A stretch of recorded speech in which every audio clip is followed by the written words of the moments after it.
Hello, everybody. Welcome very much to this webinar this afternoon. Really glad that you could join us on what is now quite a hot day in the UK. We must have some Colombian weather coming our way, so just to show us what it's like out there. So get a taste for it if you like. So first of all, I'd like to introduce our esteemed panel. We have Jose Puyana, who's the Executive Director for UK, Ireland and Nordics from the Colombia Tourist Board. We have Colin Stewart, who's the Country Director of UK and Ireland of Air Europa, and he's also the Chair of Lata. We have Danny Callahan, who's the CEO of Lata. And we also have Russell Coleman, all the way from Colombia. He's the Director of Colombia 57. So welcome to all of you. Really great to see you all.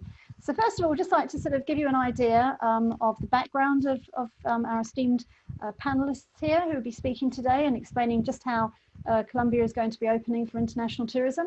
So first of all, I'd like to welcome Jose Puyana again. So Jose heads up the Colombia's Trade, Investment and Tourism Promotion Agency.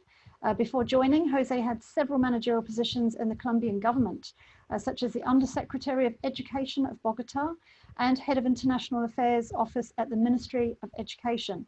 Jose was also the head of the Democratic Governance Unit at the United Nations Development Programme. So a very distinguished panelist indeed, and very much welcome today. Thank you for joining us today, Jose. Colin Stewart, many of you will know. He is an aviation professional with over 18 years experience working for both FTSE 100 companies and innovative startups. Colin set up Air Europa in the UK just over 10 years ago now, wasn't it, Colin? And he has expanded the airline's operations hugely and over that time.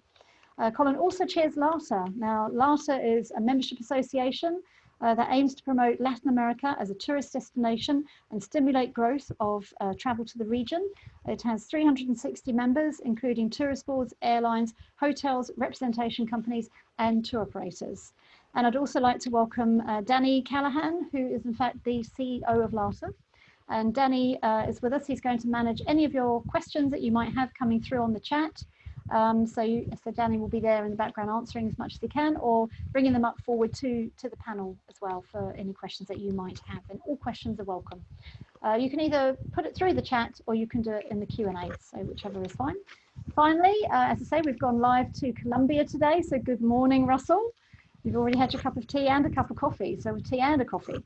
Russell is following, well, he's Director of Colombia 57, first of all, but following lots of fun, backpacking and adventurous places, Russell joined Dragoman as an expedition leader in 2000 and led the first expedition route through Central Asia, as well as many lead trips through South and Central America. In 2006, Russell decided to settle in Colombia and set up a Colombian-based DMC called Colombia 57 with a business partner. And they are dedicated to showcasing the amazing diversities of this spectacular country. And I think we just need to be reminded actually of this spectacular country. So we're just going to run a very short video. It's only about a minute long before we get into the whole Q&A.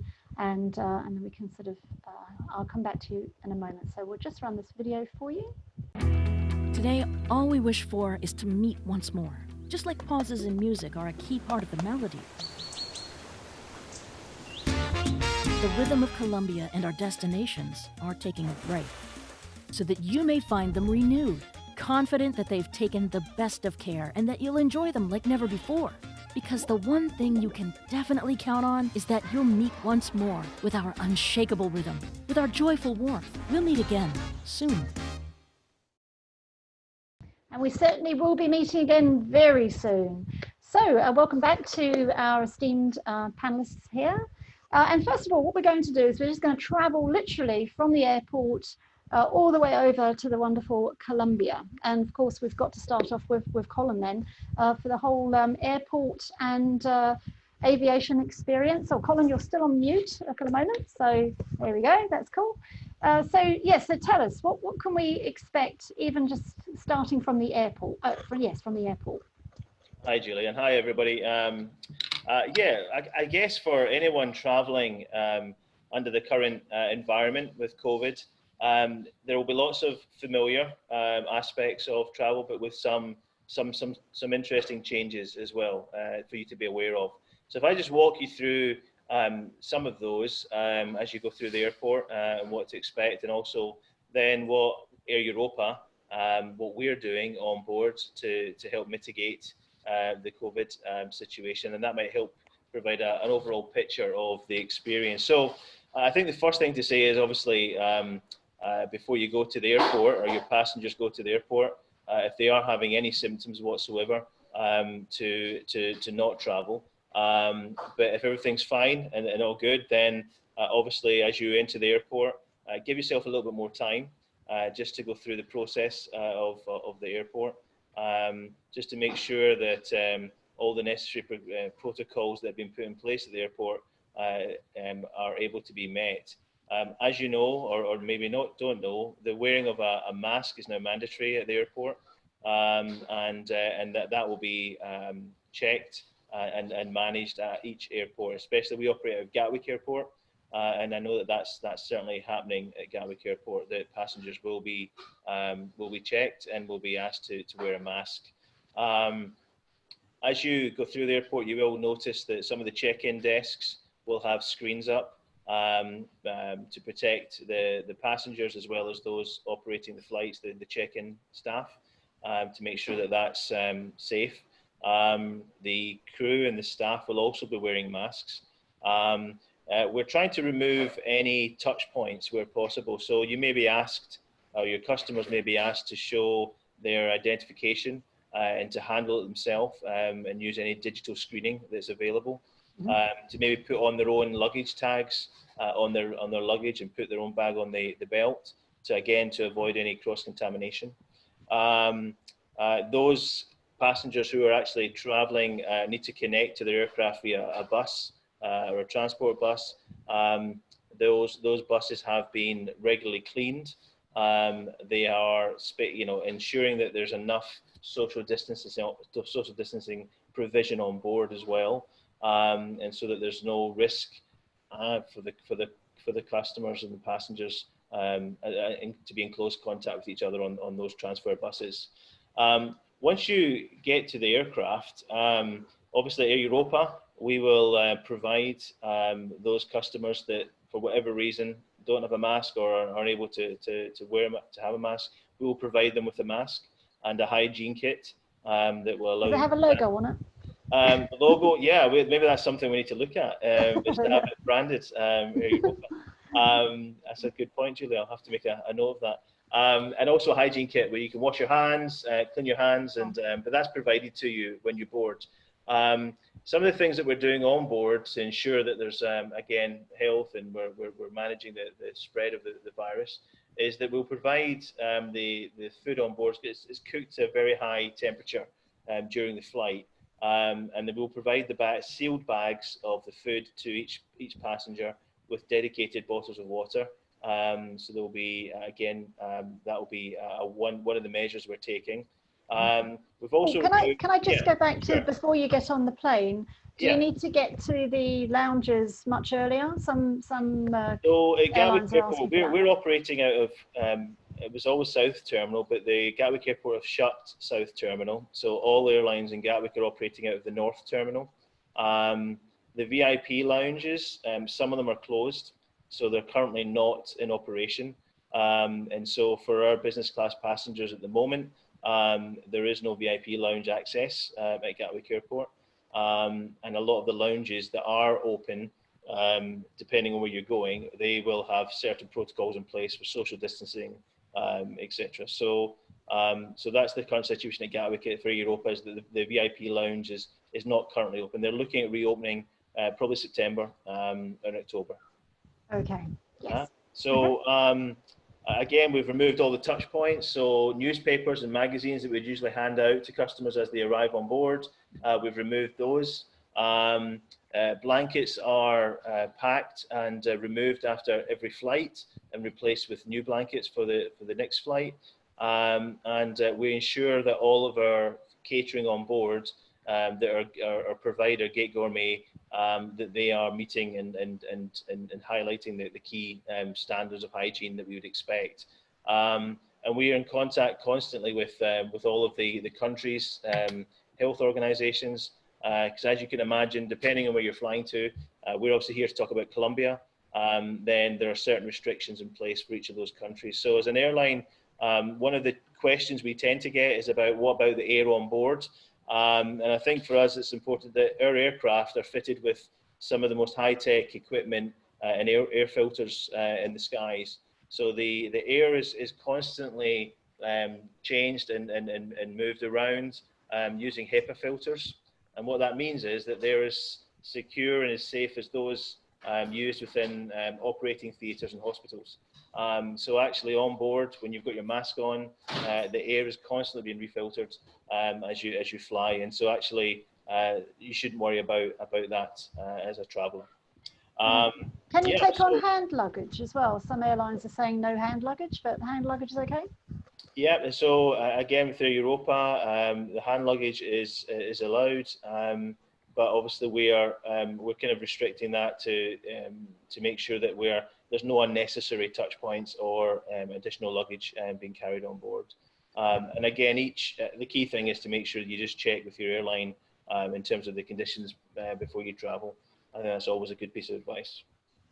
Okay, good. And so now anything else on in the in-flight experience to remark on? I think it's the customer will be experiencing the same experience as they always do, with the in-flight entertainment, with meals, etc. It's just going to look a little bit different. And obviously everybody wearing masks is mandatory. And so that's something that is there to protect and provide reassurance to passengers who are flying with us. But we operate the Dreamliner aircraft, which is the most modern aircraft in the sky. And so we're comfortable and confident that it will be overall a wonderful, comfortable experience as before. Yeah, and everyone's all sitting together, or have you? So again, depending on the load factor, if our flights are going full, they'll go full. But the mask is the prevention that we have in place, the mitigation. Where flights are not full, where there is the opportunity to distance passengers, we will also do that. But that's all subject to how the load factor of each flight. Got it. Okay, that's great.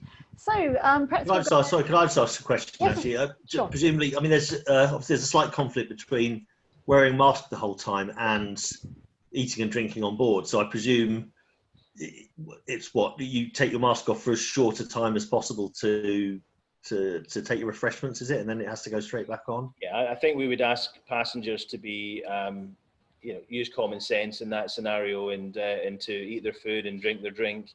And then instantly, once they're finished, to put their mask straight back on, and not just to sit and have conversations with the mask off when you've finished your food. But yeah, we obviously would expect people to remove the mask to be able to eat and drink. Yeah. You could have a straw. Put a straw under. Yeah, that's one option, Julia. It could be branded as well. Only smoothies. Yeah. Yeah, healthy. It's a good one. You heard it here. Just to, sorry, don't mind me asking more questions. Yeah. Obviously, you have been flying some short haul routes recently with Air Europa. What's the sort of the compliance, I suppose, of the passengers been? If they, are you having problems with people taking the mask off in flight and refusing to put it back on because that sort of stuff, or are people generally doing as they're asked? Interesting. You know what? It's a great question, and I speak with my station manager on a daily basis. And when we started flying again on the 15th of July, we spoke, and she expressed how impressed she was by the demeanour and the behaviour of all the passengers. She kind of described it like it was just everybody was respecting each other. Everybody understood. I think most people realised that the environment at the airport and the on board is not as it used to be, and people are traveling because they have a need to travel, and because of that they understand that they have to abide by certain protocols. And so we haven't had any issues in terms of passengers complaining or being disruptive because of the need to wear a mask or to maybe queue up a little bit different because of the social distancing. It's actually been a very civilized experience so far, so that's good news to report. Yeah, good. And a question from Wendy Ross, who's watching, is about sort of on long haul flights, will people need multiple masks? I think the guidance is that a mask is kind of usable for about 3 or 4 hours, something like that. And if you're obviously your short haul routes, I guess that's fine, but when we come to long haul flying, you know, is there going to be an issue around sort of mask changes at regular intervals? Good question. So, you know, what I did say at the beginning is that if I guess people will be coming to the airport with masks. As an airline, we're also offering customers masks. I don't have the details in terms of the time period that a mask lasts for. I haven't heard anything to say it's 3-4 hours. So my understanding is it can last for the whole journey. Again, we probably, you know, it's probably something that we can clarify, but I certainly haven't heard anybody say, oh, you can only wear a mask for 3 hours and then you need to change it. So unless somebody can prove that, my understanding is the mask will last you for the whole journey. It's probably the mask manufacturers saying that. Yeah, maybe it's personal preference. I mean, at the moment, everyone needs to understand, everybody on this webinar, that of course this information as of today, the 30th of July 2020, who knows what the information and the science will be next week, or how this pandemic continues to roll out. But what's great is that we can hear it from, as you sort of say, the horse's mouth, straight from Colin, who has a major airline there, hasn't heard that should be more changes of a mask. So that's good for now, for sure. Right, so moving over then from the in-flight experience, we're now landing in Bogota. Woohoo! Over to you, Jose. Now, what do we expect? We're going to come out of the aircraft all excited, wanting our holiday like we've never wanted a holiday ever before.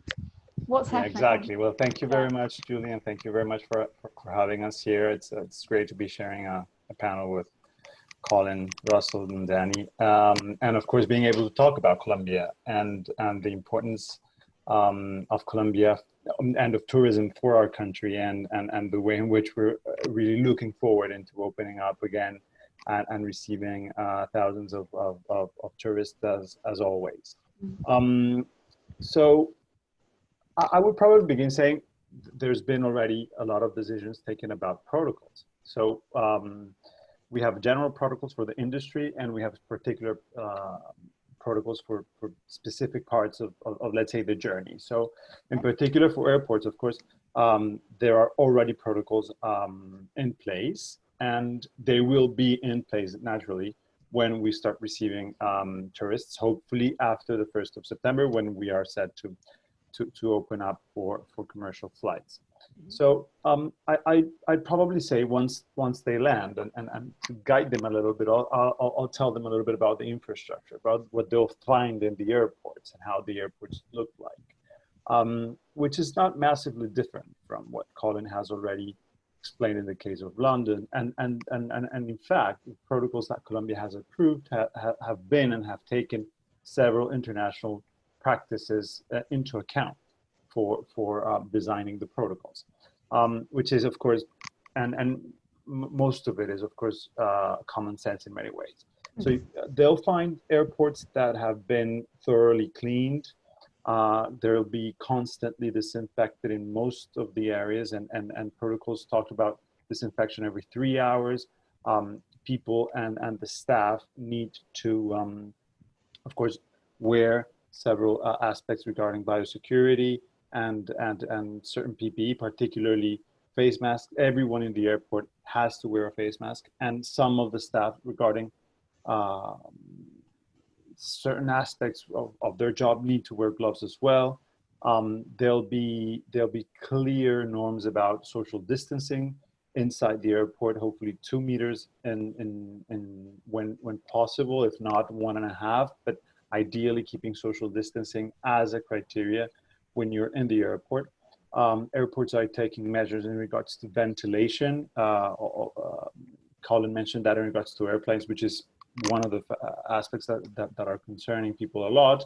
Airports as well in Colombia will be working on that and hopefully putting forward ventilation systems as natural as possible to make sure that that reduces the risk. Only people that are traveling either outbound or inbound will be allowed to be in the airport. No one else, and only people that require special assistance will be allowed to have someone else additionally with them. So this is to reduce the number of people and hopefully avoid unnecessary agglomerations. And as I was saying, everyone in the airport should be using a face mask at all times.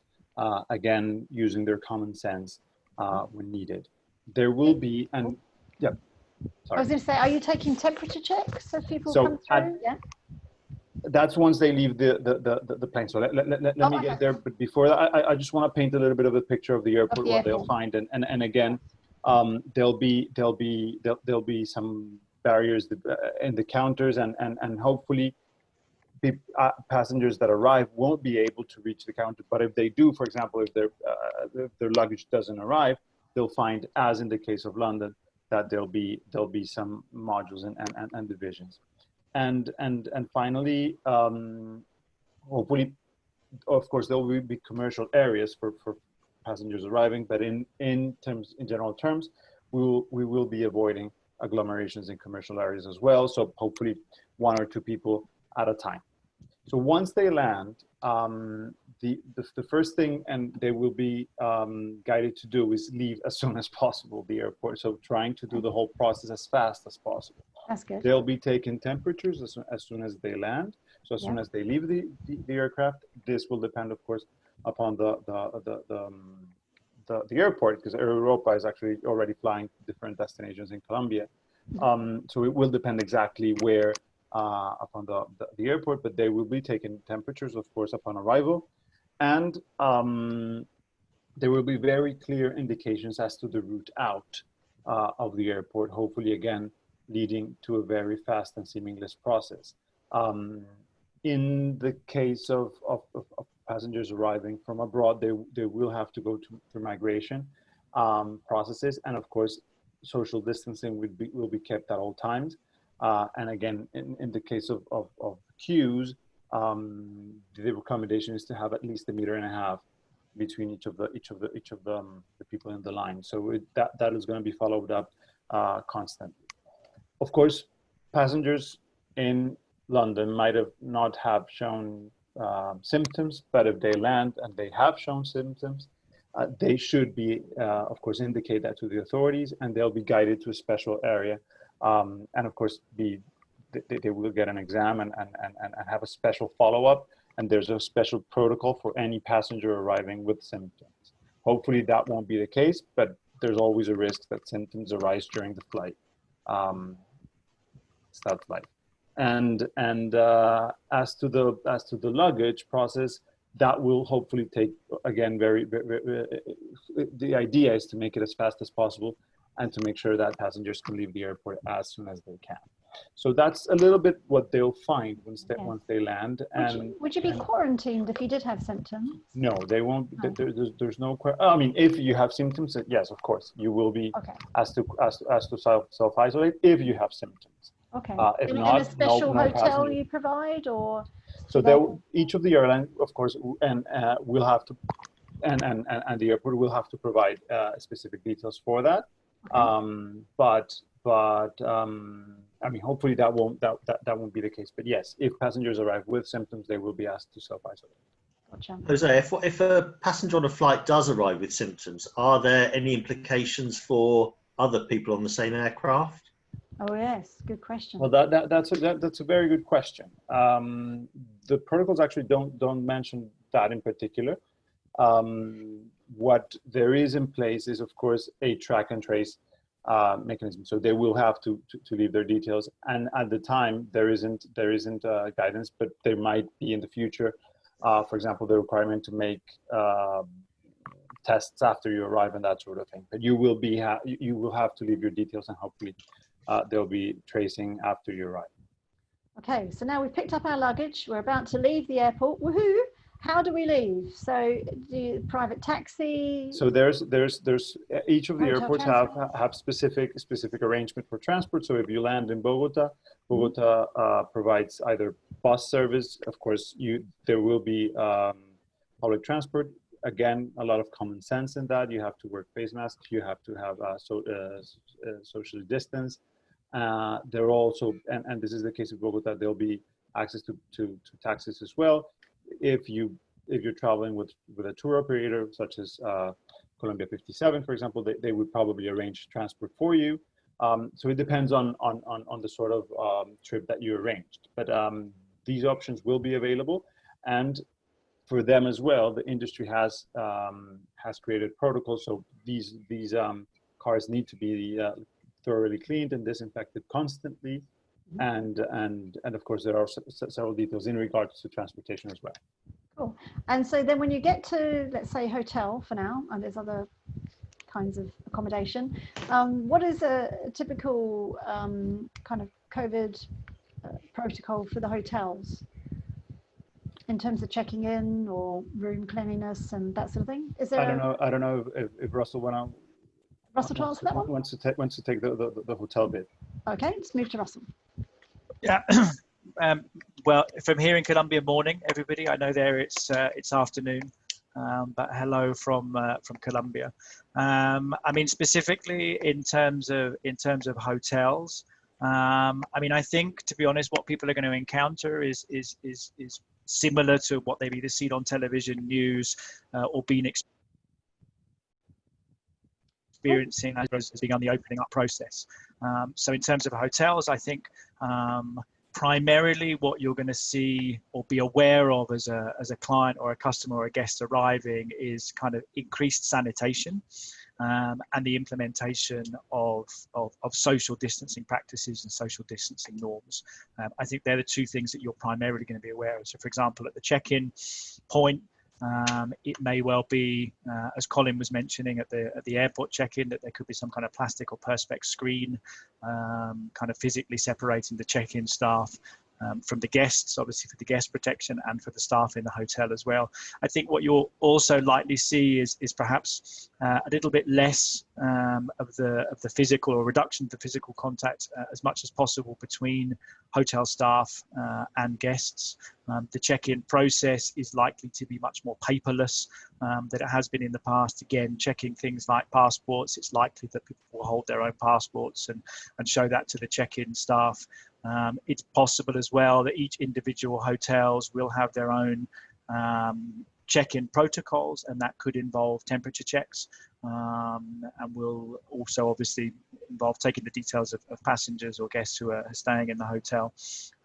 After the check-in process, I think in and around the hotel, people will be aware of changes. It may well be that there are kind of flow patterns implemented through the hotel, movements in a particular direction.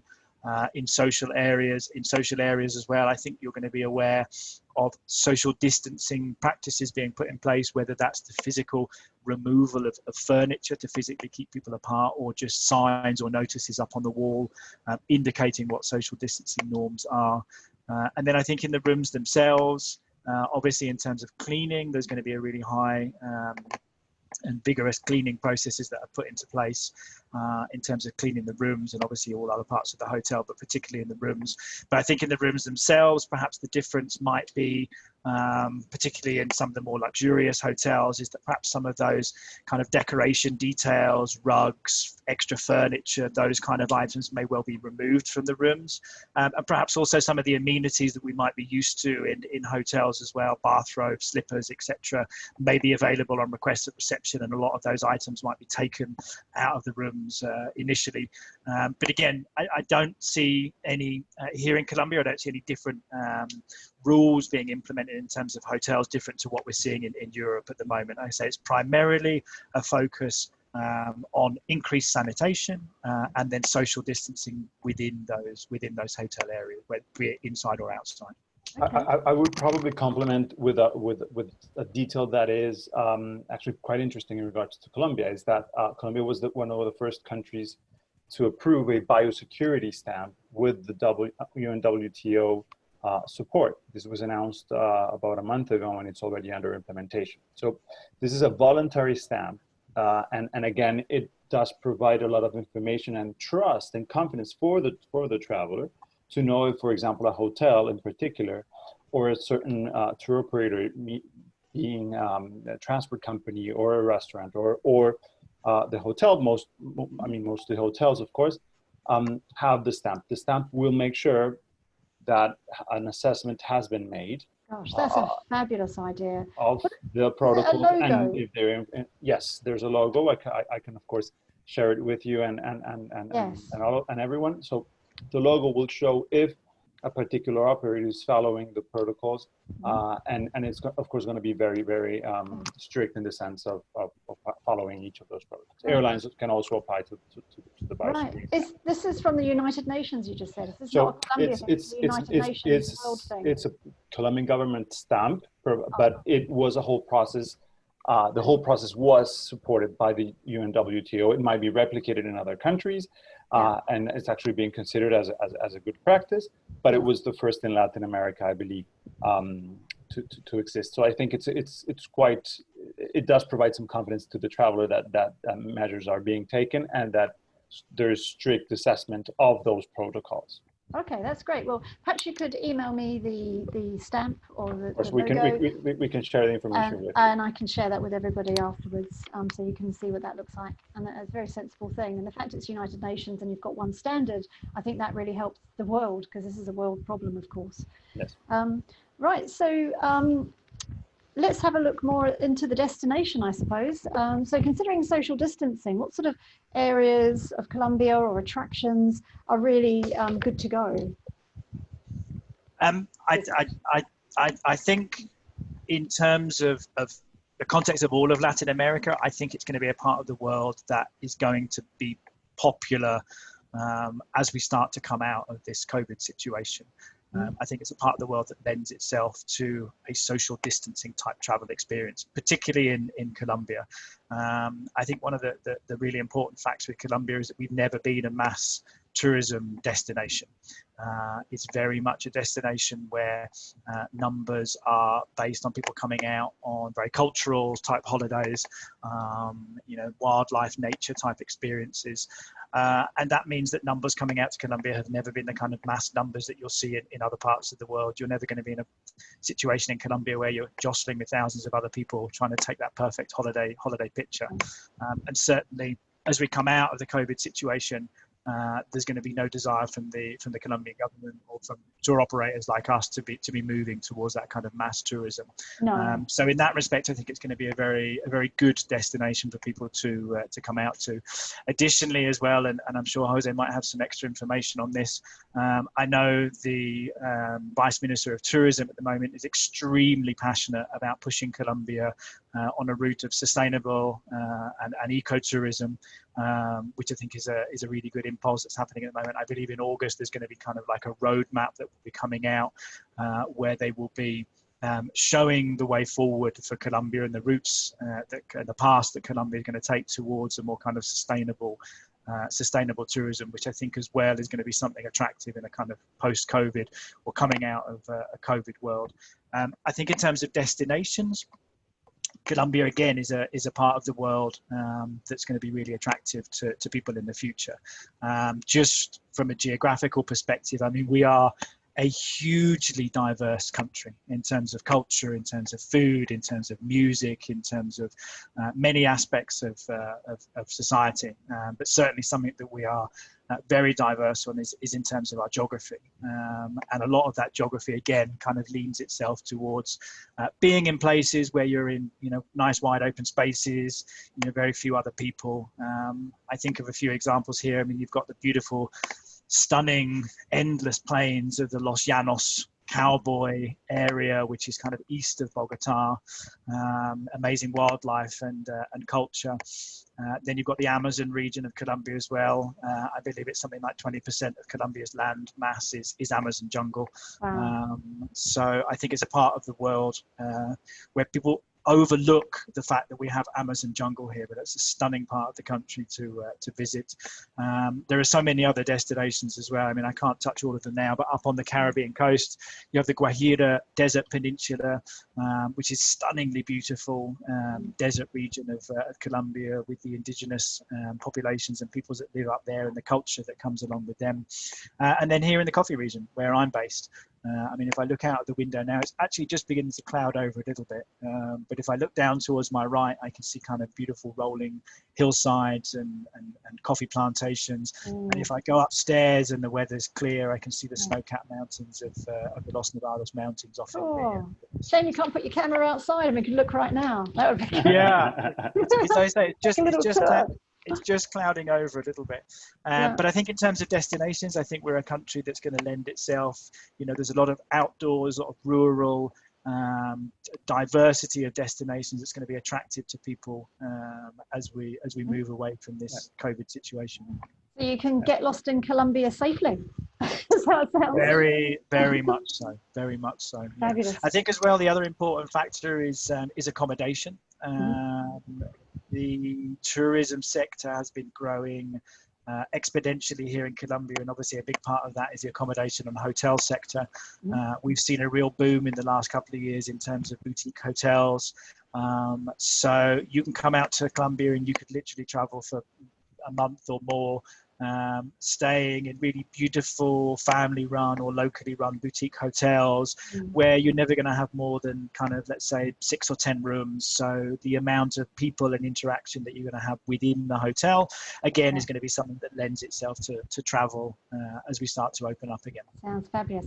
Do you think pricing will be quite competitive next year? Do you think it'll be about the same, maybe a bit less, or possibly more if we've got less capacity? What do you think?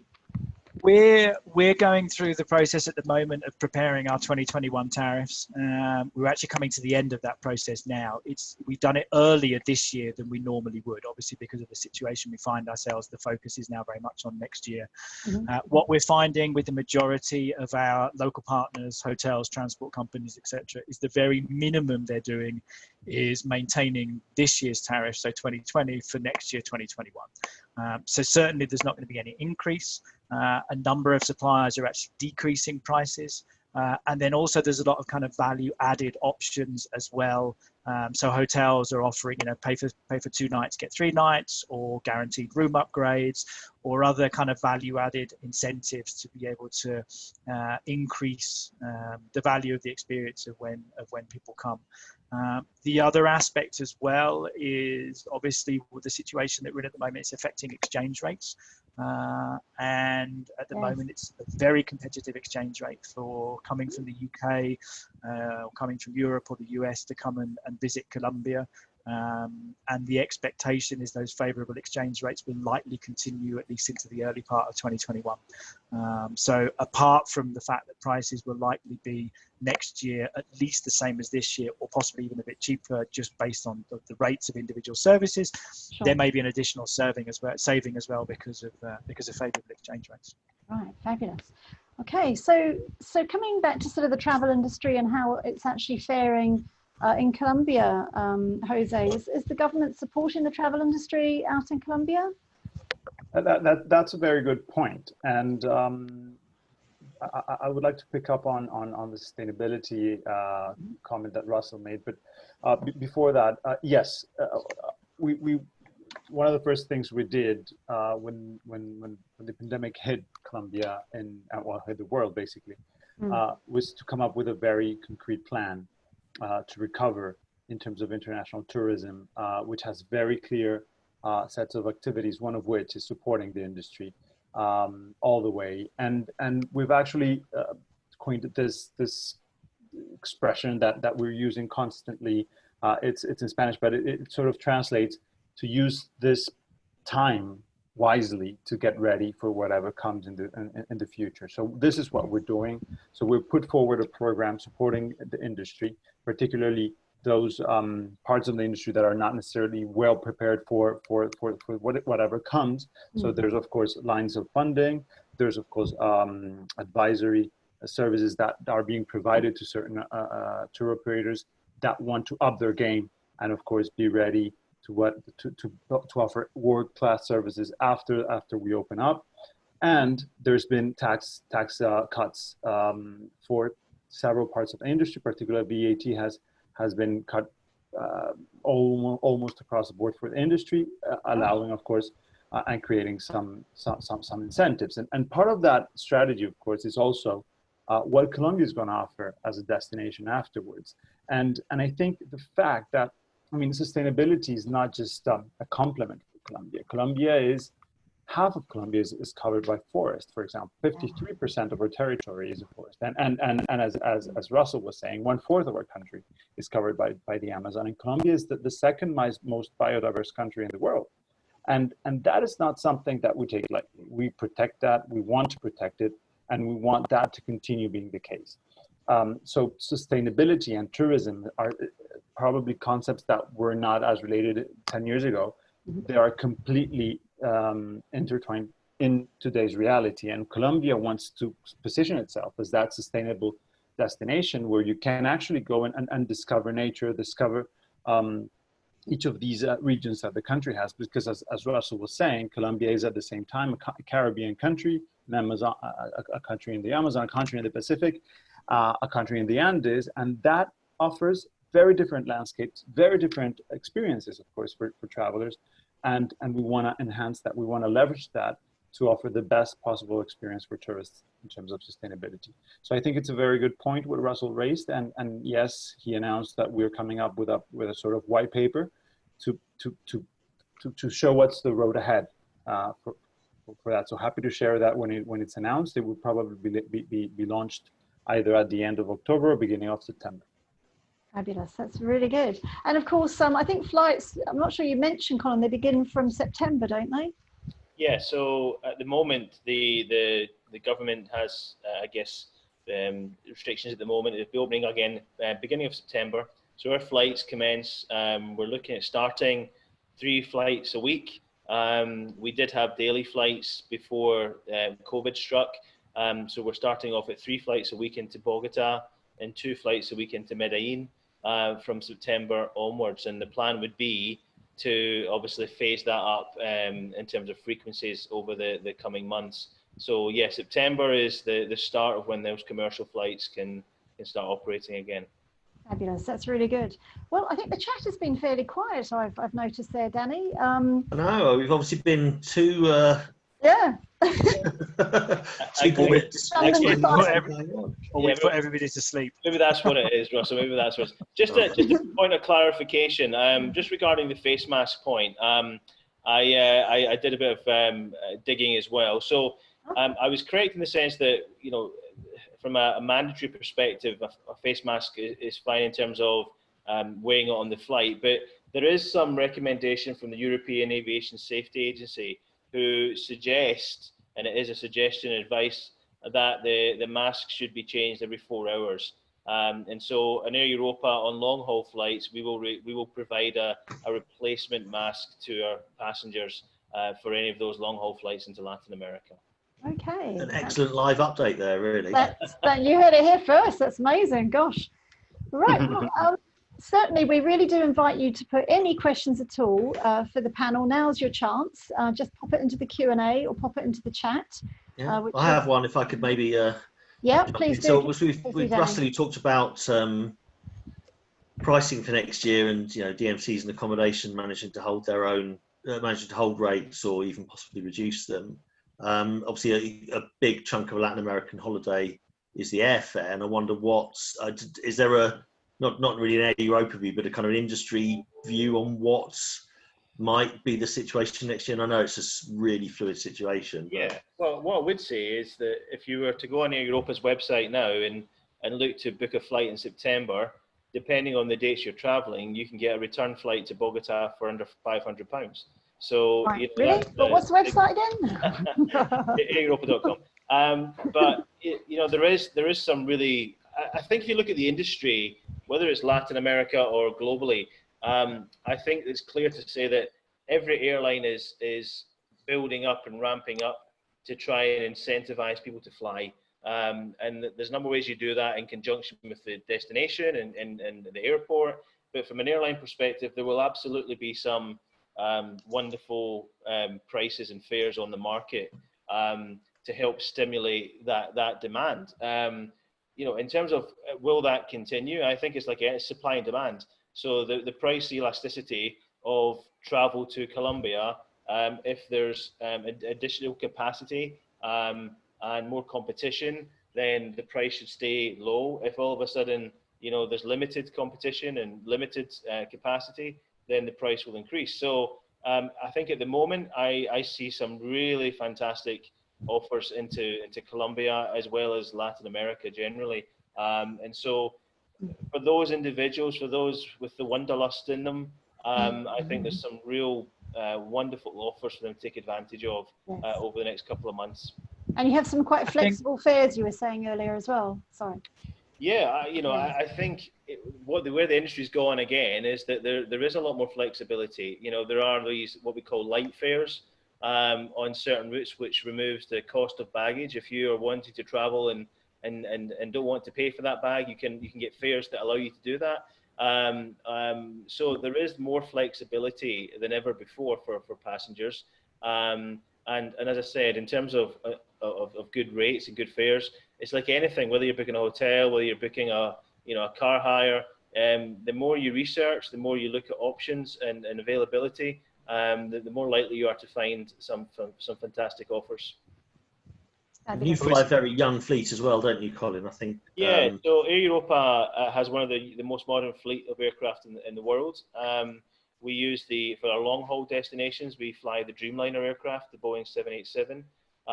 It's the world's most efficient aircraft. And so that's something that, again, is part of the purchasing process and decision making. There's always price, right? People book a holiday. Is it cheap enough, and can I get the best deal? But for those discerning passengers, if they're actually looking at the experience and they want comfort and they want to travel on the most efficient and modern aircraft, then they can look into that. And I think Air Europa, we do offer the Dreamliner aircraft into Colombia and also into our other long haul destinations. Fabulous. And so any final words, Jose, unless there's any burning questions coming through? So I'm just asking. Sorry, I was just going to follow on slightly from what Colin was saying as well in terms of flexibility. I think that's really key. Obviously, pricing structure going forward for people in our position, DMCs and tour operators here in Colombia, pricing and competitivity is going to be really key. I think perhaps we're now going to find ourselves in a tourism world, at least short term, if not mid term and even longer, where people are probably paying much more attention to those terms and conditions where they just clicked on before and never really read or paid any attention to. My guess is that people are now going to be much more conscious about when they book their holiday and they place their deposit or they make their payment, what happens to that money, where's it going, and more importantly, how protected is it, and what happens if I need a refund. So I know here in Colombia, I mean, particularly us as a local DMC, Colombia 57, and a lot of the partners we work with in the supply chain are all looking at how we can be as flexible as possible in terms of those bookings, cancellations, penalties, refunds, etc. So I think going forward, apart from just the physical cost or pricing of any element or holiday program, I think that flexibility is going to be something that customers are looking for as well. I think that's going to be another key part of the industry going forward. That's a good point.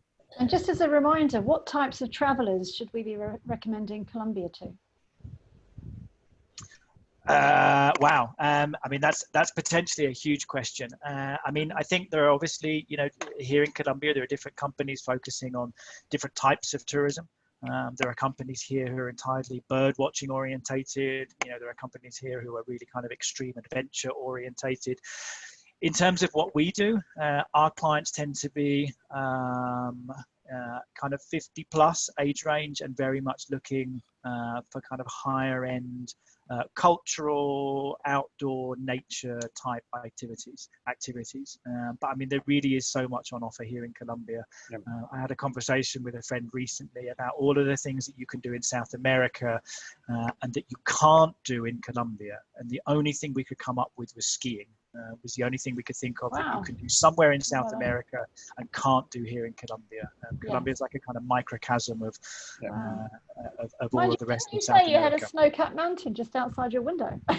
Yeah, but you can't go up there and ski. So the snow-capped mountains, but you can't go and ski. No, and that's a really good point. And I mean, to your question, I would say any tourists, because I think Colombia offers pretty much what different tourists or any tourist would like. If they want us just to visit a great city, there's Bogota, there's Medellin, there's others. If they want to visit great beaches, we have that. If they want to go to the forest, we have that. And if your adventure is Colombia is the place to go. But if you want, as Russell was saying, if you're 60, 65, you want to do bird watching or just have a nice dinner in Bogota, what Colombia offers. So I think today Colombia is a world-class destination that is very well positioned for any type of tourist, and we actually have now, pre-COVID times, connectivity to many parts of the world, because Colombia is becoming that destination that does offer a lot to most tourists in the world. And to your question, Julia, I would probably just say that I would like to reiterate that we are taking all of the measures necessary to make sure that Colombia is ready, that Colombia offers all of the security needed to provide confidence and trust for travelers coming back. And we've been doing so since the beginning and working tirelessly to make sure that the industry is ready, that the country is ready, and that they'll have a great experience once they decide to go back. Fabulous. And so, Danny, I think there's a couple more questions. Yeah, so one question that's come in is really what needs to happen now for tourism to restart to Colombia. So I guess, what needs to happen at your end and our end, I guess, because, we've got FCO advice and things like that. Yeah, and we have the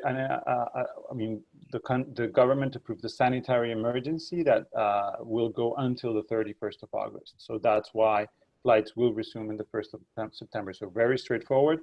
The sanitary emergency is planned to stop on the 31st of August to make sure everything from a Colombia point of view. From a Colombia point of view, it's just that, and obviously from a UK point of view, it's FCO advice and quarantine return restrictions being lifted and things like that. And just for people who might be watching who don't really know Colombia terribly well, we've talked about what Colombia has to offer. When's a good time for them to send their clients to Colombia? Is there a kind of a seasonality to Colombia, or? I'm happy to take that question. Jose might want to add something as well afterwards. I think there are two factors to consider. One is kind of weather factors, and then the other is kind of peak season type factors. Although that said, and it's kind of a cheesy, tacky answer, but to a certain extent, Colombia really is an all year round destination. As we've already said, there's a huge amount of geographical difference over the country. So in terms of times to visit, it is pretty much an all year round destination. That said, on a weather perspective, April, May, and October, November tend to be the periods or times of the year when you've got more chance of rain. Up on the Caribbean coast, what that could mean is, 20 minutes of really intense tropical rain, and then the sun comes out again. In the Andean part of Colombia, where I am at the moment, that rainy period can mean a bit more kind of prolonged rain during the day. But those are the months where you tend to have heavier rainfall. Up on the Caribbean coast, July, August tends to be a little bit more humid. As a Brit, even though I live here in Colombia, I'm in a more temperate climate up here in Manizal is where I live. Down on the coast, on the Caribbean coast, July, August tends to be a bit more humid. For me personally, the Caribbean coast is always just hot and humid. I think the majority of Brits probably wouldn't notice a difference, but July and August tends to be a little bit more humid time of the year. Then there's looking at kind of peak seasons in terms of travel. Easter, Semana Santa week, the Easter week here is always a particularly busy week, so prices will rise, availability will become more tricky, and there will be generally a lot more people around, but that's literally just a seven-day period here in Colombia.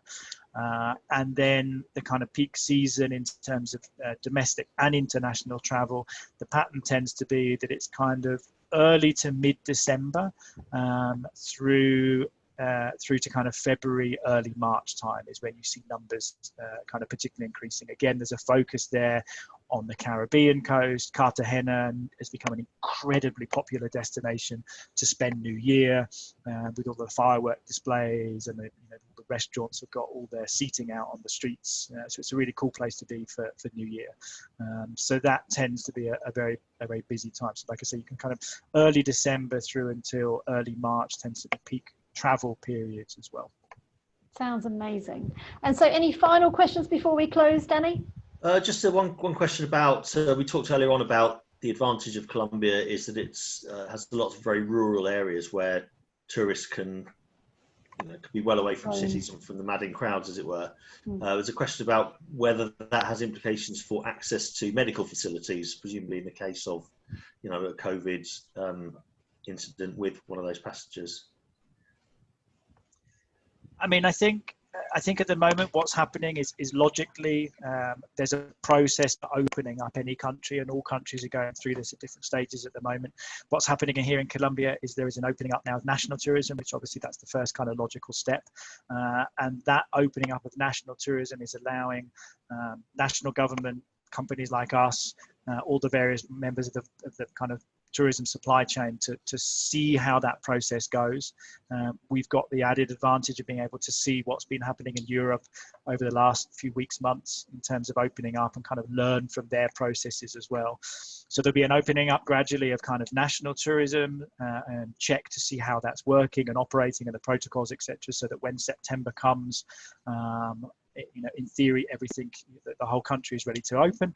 It's possible though, and Jose may well have more information on this than I do, it's possible though that maybe some very rural areas where there are certain restrictions that still apply. There might be vulnerable indigenous communities where restrictions might apply, where maybe tourism had happened previously, but perhaps that might be restricted for a while, or specifically in terms of areas, again, kind of very rural areas, very areas away from urban settings where perhaps the medical infrastructure isn't quite as robust as it could be, and therefore there may be certain protections that might be put on those locations as well. But I think in general, come the 1st of December, the idea is that the majority of the country is up and ready and running. Right. Well, thank you so much for all of you for joining us today and to telling us exactly how Colombia is going to be welcoming the international travelers. So absolutely get booking. If you want to know more information. Visit the Colombia module on the OTT Lata Academy. Oh, I took the words right out of my mouth. Literally, Danny, I was about to say, of course. You're going to forget to promote your own product. I'll take The Tourism Board website as well, and Jose will be able to mention this, is also a fantastic resource for travel here. Yes. It's Colombia.travel here. You can see it. It's been recently awarded the best tourism website. Has it? By the Webby Awards. So wow. I do recommend you take a look. It's a wonderful website. Congratulations. Yeah. Great. So we've got Colombia.travel, we've got the DMC Colombia 57. We're going to get there via Air Europa. I know other airlines exist, but Air Europa is here today, so we're going to fly with them. We're going to learn everything we need to know on the OTT website, which is Visit Colombia is on the Lata Academy, and there's more and more courses going live on Lata. I think yesterday Chile went live, which was great to see. So do keep an eye out for new courses on Lata. And it just remains for me to thank you very much for joining us today, for patiently listening to everything about Colombia and all of how it's all going to go. The detail is important, because if you can understand as much as possible about how a destination is opening up, you can pass on that confidence to the travelers, who are then going to say, yes, I'm booking. And that's really what we need to see, confidence in the consumers to get traveling. And that starts with you, the trade, and everyone is very thankful for all of your hard work in trying to get those bookings moving, which is all what matters at the moment. So thank you very much for today. Next week on Tuesday, #Training Tuesdays at 11, we have a coffee break webinar. So if you've not signed up for that, do sign up. That's Malaysia Airlines, and we're going to be cooking a curry on the beach in the Four Seasons Hotel in Langkawi. So there you go. So that's what we're doing on Tuesday, and on Thursday we're going to go live to Guyana. Woo! So make sure, if you haven't signed up for those webinars, go onto the OTT website and you'll find them there. So thank you, all of you panelists today, for your time, and thank you all of you OTT agents out there for joining us today as well. Really appreciate it. And it's goodbye from me from OTT. Thanks, everybody. Bye from Colombia. Bye. Bye. Thank you very much. Everybody.